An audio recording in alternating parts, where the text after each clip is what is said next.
என் மூத்த பெருமக்களுக்கு பொங்கல் வணக்கங்கள். என் சகோதர சகோதரிகளுக்கு பொங்கல் வாழ்த்துக்கள்.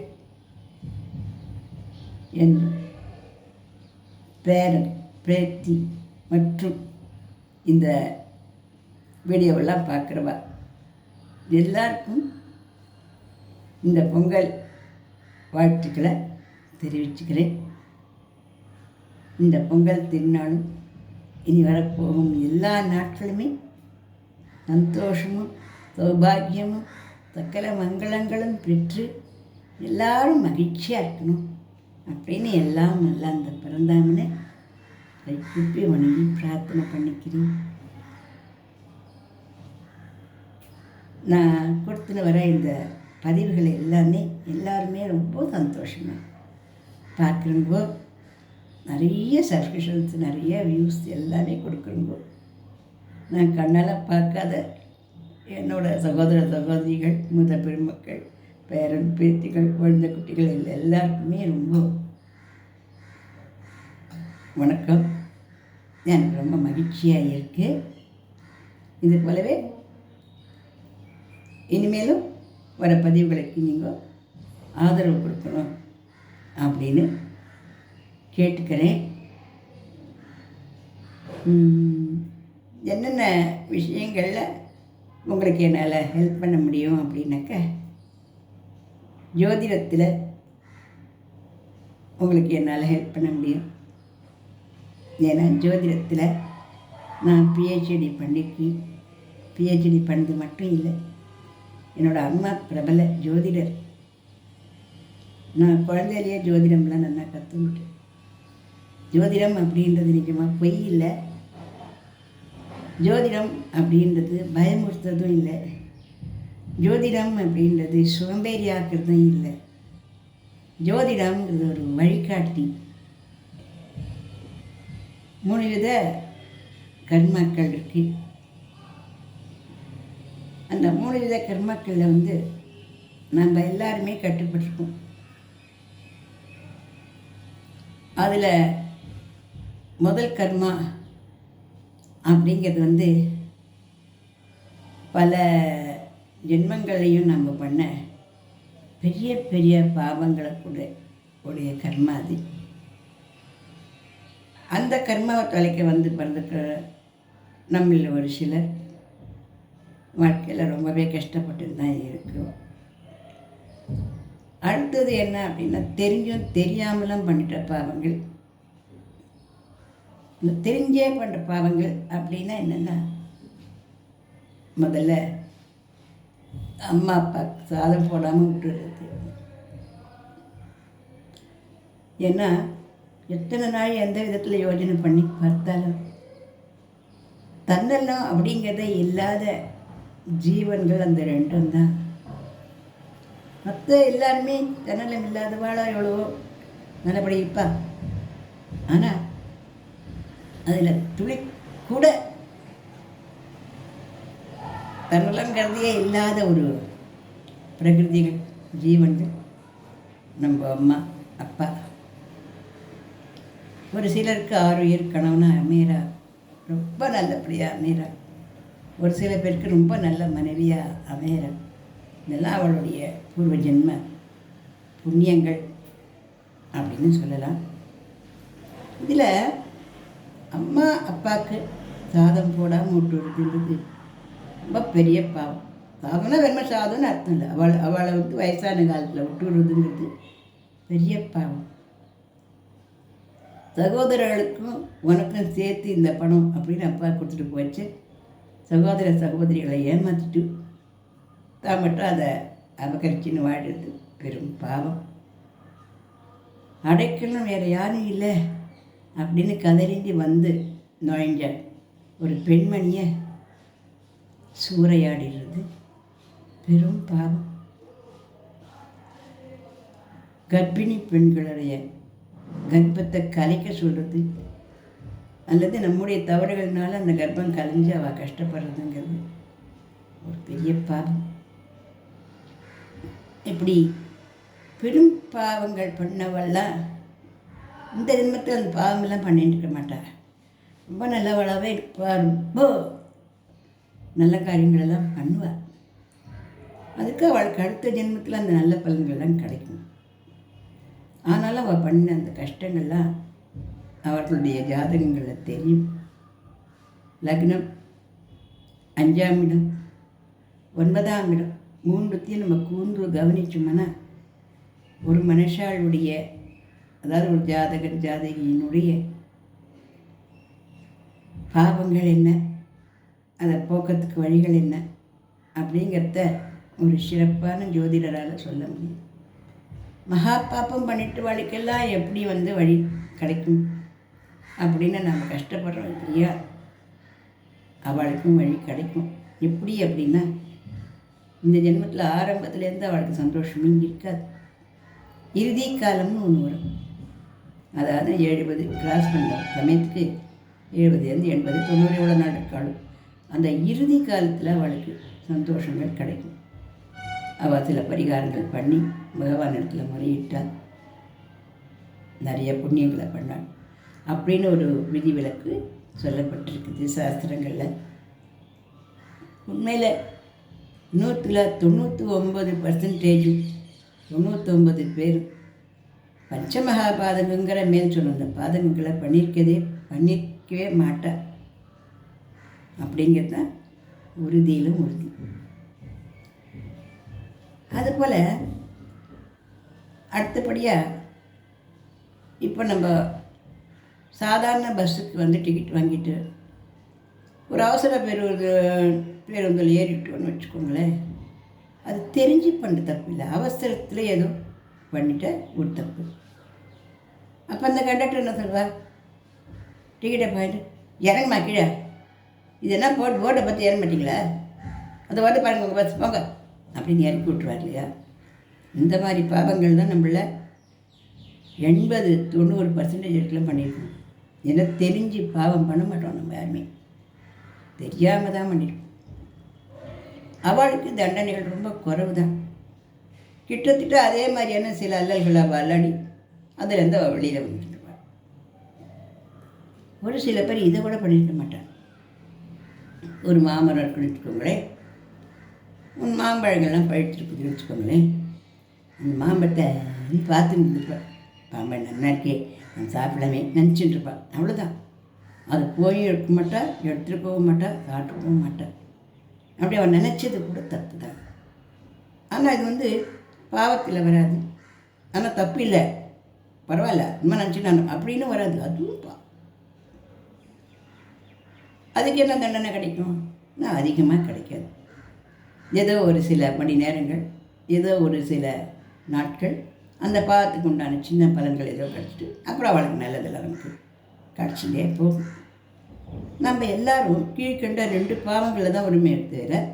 பஞ்சமகா பாதகத்தில் லட்சத்தில் 10 லட்சத்தில் ஒருத்தர் எங்கேயான இருப்பாளோ என்னமோ, அது கூட அந்த மாதிரி ஒரு பிரகிருத்தியை பகவான் படைக்க மாட்டார்னு நினைக்கிறேன். நான் பார்த்தா ஜாதகங்களில் கிடைக்கல அது மாதிரி. அது மாதிரியா நம்ம பாவங்கள் பண்ணுறோம். ஆனால் நம்ம பாவங்கள் பண்ணுமா புண்ணியங்கள் பண்ணுமா அப்படிங்கிறத பற்றின பேச்சு இப்போ கிடையாது. நம்ம புண்ணியங்கள் பண்ணிகிட்டே போகும். நம்மளால் முடிஞ்ச புண்ணியங்களை நம்ம பண்ணிகிட்டே போகணும். அது ஒரு ரப்பர். நம்ம பண்ண பாவங்களை அப்படியே ஆக்ஷன்லேயே வரும். அப்போ நல்ல காலங்கள் அப்படிங்கிறது நமக்கு ஏற்பட்டுடும் அப்படின்னு பெரியவாளா சொல்லியிருக்கா. இந்த மாதிரி விஷயங்களை நம்ம ஜோதிடத்தில் பார்த்து நம்ம என்ன தான் பாவம் பண்ணியிருக்கோம், அது எப்போ தான் நீங்கும். கால் பத்திக்க நடக்கணும், செருப்பு கிழிஞ்சு போச்சு, ரொம்ப தூரம் நடக்கணும், அந்த காலோட சுட நடக்கணும், நம்ம என்ன பண்ணுவோம்? மனசில் முதல்ல சோர்ந்து போயிடணும் இல்லையா?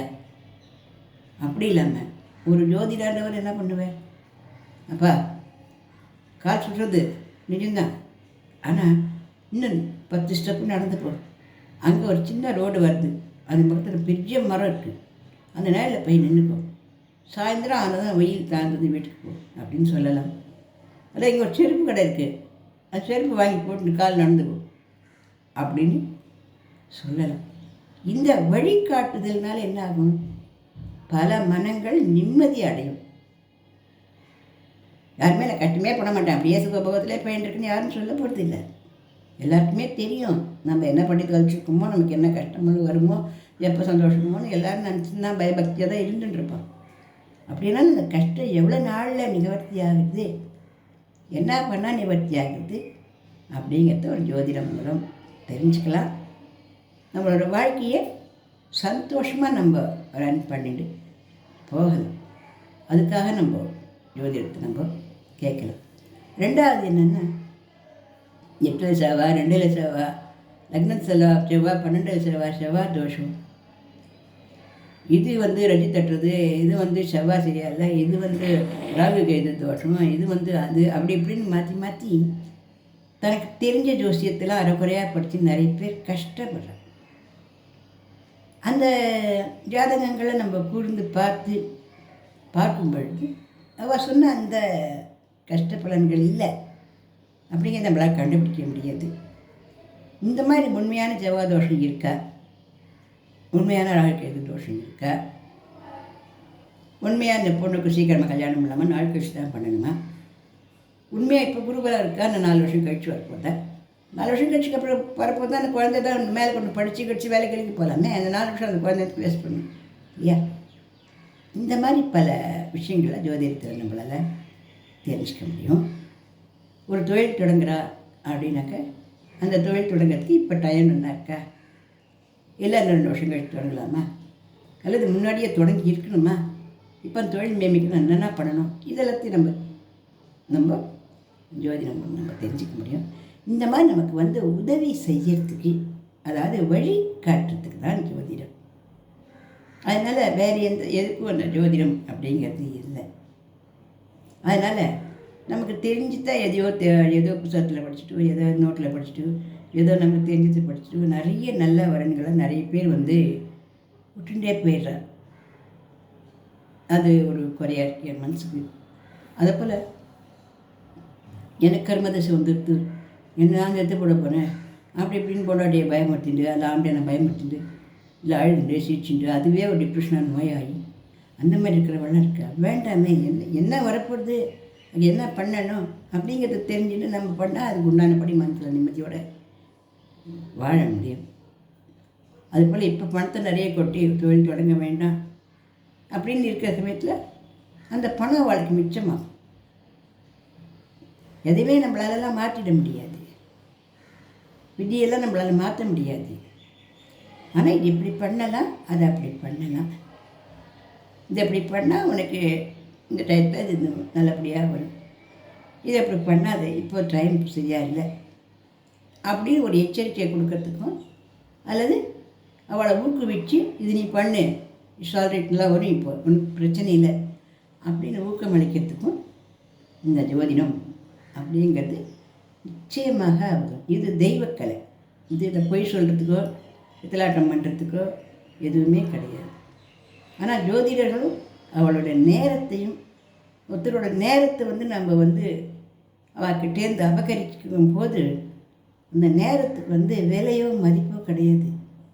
அந்த நேரத்துக்கோசரமும் அந்த அளவுக்கு அவள் படித்து, அந்த அளவுக்கு அவள் யோஜனை பண்ணி அவள் சொல்கிறா. பகவானுடைய அனுகிரகத்திலாம் சொல்ல முடியும். எந்த ஜோதிடர் தெய்வம் இல்லை, தெய்வ அனுகிரகத்தினால அவள் அதை சொல்கிறாள். அதுக்கோசரம் அவளை பெருமைப்படுத்த அவளுக்கு பணம் காசு கொடுக்கணுமே ஒழிய மற்றபடிக்கு வேறு எதுவுமே இல்லை. இந்த மாதிரி நல்ல ஒரு ஜோதிடத்தை நம்ம கேட்டுனோம்னா நம்ம வாழ்க்கையில் முன்னுக்கு வர முடியும், நல்லபடியாக இருக்கும் முடியும்.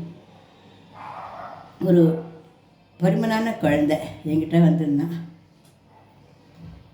9 வயசு அந்த பையனுக்கு. 4ஆம் வகுப்பு தான் படிச்சுட்டுருந்தேன். பெரிய மாமா மாதிரி இருந்தேன்ப்பா. குழந்தை அது. அவள் அம்மா அவற்றில் பாக்கு, வாழைப்பழம், ஆரஞ்சு பழம் எல்லாம் நிறைய கொண்டு என் எதிர்க்க வச்சு, இவனுக்கு ஜாதகம் பார்க்கணும், குழந்தைக்கு படிக்க மாட்டேங்கிறான், விளையாடவும் போக மாட்டேங்கிறான், குழந்தை வேலை பெருமனாக இருக்கான், எல்லோரும் கிளாஸ்லலாம் கேலி பண்ணுறாங்க, இதை பற்றி சொல்ல முடியுமா? கண்டிப்பாக எல்லாத்தையுமே சொல்ல முடியும். எந்த விஷயத்தையும் ஜோதிடத்துலேருந்து பார்த்து சரியாக சொல்ல முடியும். அப்போ அந்த குழந்தை தட்டில் எடுத்து அந்த 4-5 வாழைப்பழத்தை டபக்குன்னு எடுத்து ஊற்றி சாப்பிட ஆரம்பித்தான். அவள் அம்மா ரொம்ப திட்டினான். என்னடா அது, திட்டக்கூடாது, நீ சாப்பிடுக்கண்ணா. அந்த குருவாயூரப்பன் மாதிரி தோணுது அந்த குழந்தைய பார்த்தா. எனக்கு அவ்வளோ பால் வடிகிற முகம், கள்ளங்கவளம் இல்லாத குழந்தை அது. அதுக்கு என்ன ஆசையாக இருந்ததோ என்ன பண்ணக்கூடாதா, நான் கோச்சிக்காதுங்க அப்படின்னு சொல்லிட்டு ஜாதகத்தை பார்த்து இந்த குழந்தை இன்னும் 11 மாதத்தில் இந்த ஸ்கூலில் இந்த இது விளையாடுவாள், டென்னிஸ். அந்த டென்னிஸில் ஃபஸ்ட்டு வரப்போகிறான் அப்படின்னு சொன்னேன். இவன் எதுலையுமே சேர்க்கலையே, இவன் உடம்பையே அசிக்க மாட்டான், இவன் எதுலையுமே போய் கற்றுக்க மாட்டான், இவனுக்கு ஒரே வெக்கம், எங்கேயுமே எதுலையுமே சேர்த்துக்க மாட்டான். ஸ்கூல் போயிட்டு வரதே பெரிய காரியம், அதுக்கே 14 மட்டம் போடும். அதுக்குள்ளே வாழ்ப்பை ஷாட்டின அந்த குழந்தை, பாட்டி நானும் ப்ரைஸ் வாங்க போகிறேன். ஆமாம் கண்ணு, இன்னும் 11 மாதத்தில் உங்கள் ஸ்கூலில் ஒரு போட்டி வரப்போகுது, விளையாட்டு போட்டி, அதில் நீ ஃபஸ்ட்டு ப்ரைஸ் வாங்க போகிற அப்படின்னு சொன்னேன். அம்மா சரிம்மா, என்ன நான் விளையாடுமா அப்படின்னு சொல்லிட்டு அந்த குழந்தை உடனடியாக அம்மாக்கிட்ட, ஆமாம் இங்கே சொல்லுவேன், அங்கே 1-2 நாள் கூட போக மாட்டேன், போதம்மா. அடுத்தது நான் சொன்னேன், ஒரு 5 வாரம் சனிக்கிழமை விரதம் இருக்கணும். இந்த குழந்தை விரதம்மா, குழந்தையா? ஆமாம், பட்டினிலாம் போட வேண்டாம், சப்பாத்தி பண்ணி வச்சுக்கோங்க, அவனுக்கு பிடிச்ச கிழங்கா என்ன வேணாலும் பண்ணி வச்சுக்கோங்க, அதையே 3 வேளையும் கொடுங்க போதும், சாதம் மட்டும் வேண்டாம், ஒரு 5 வாரம் அப்படின்னு சொல்லி. அப்படி இருந்தால் நன்னா படிப்பான், நன்னா எழுதுவான், உடம்பெல்லாம் நல்லா மெல்லிசாக அழகாகும், இன்னும் நல்லா சுட்டியாக சூப்பராக வருவான். இந்த வருஷம் நல்லா படிக்கலான்னு சொன்னீங்க இல்லையா, இந்த 3 மாதம் கழித்து வரப்போகிறது இல்லையா, இது முழு பரீட்சை, அதில் அவங்க குழந்தை நல்ல மார்க் எடுப்பான், இது நிச்சயம் அப்படின்னு சொன்னேன். கேட்டுட்டு போயிட்டேன். அவள் அந்த குழந்தைய ஸ்கூலில் சேர்த்துட்டா, இந்த டென்னிஸ் விளையாட்டில் சேர்த்துட்டா. முதல்லலாம் அது ஒன்றும் போச்சா போலையா எனக்கு தெரியாது. அப்புறம் அவனுக்கு அதில் கொஞ்சம் இன்ட்ரெஸ்ட் ஏற்பட்டா, விளையாட ஆரம்பித்தான். அப்புறம் முதல் வாரம் காத்தால் 6 சப்பாத்தி, மத்தியானம் 6 சப்பாத்தி, நைட்டு 6 சப்பாத்தி, கூட்டு காய், போமாக்கு ஒரே பாசம் தான். அந்த குழந்தையும் பாவம், சின்ன குழந்தை, எல்லாம் கொடுத்தேன், பால் பழம் எல்லாம் சாப்பிட்டு ஒரு வழியாக முதல் வாரம்.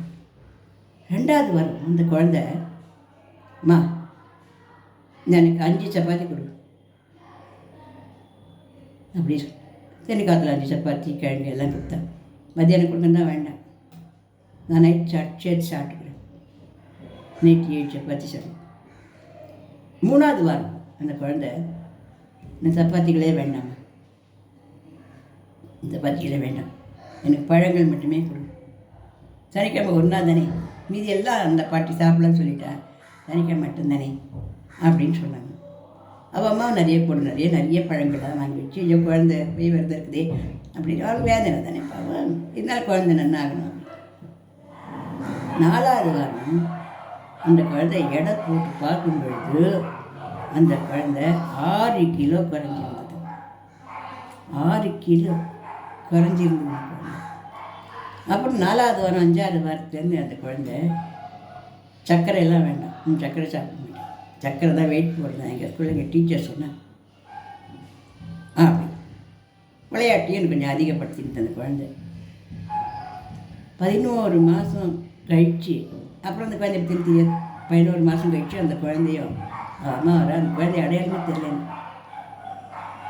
அவ்வளவு அழகாக இருந்தது அந்த குழந்தை, ஒல்லியா சுறுசுறுப்பா பிரிஸ்கா. பாட்டி நான் ஃபஸ்ட் ப்ரைஸ் வாங்கிட்டேன் பாட்டி, நீங்கள் சொன்ன மாதிரி. இந்த சந்தோஷத்தை எது கொடுத்தது? ஜோதிடம் தானே கொடுத்தது.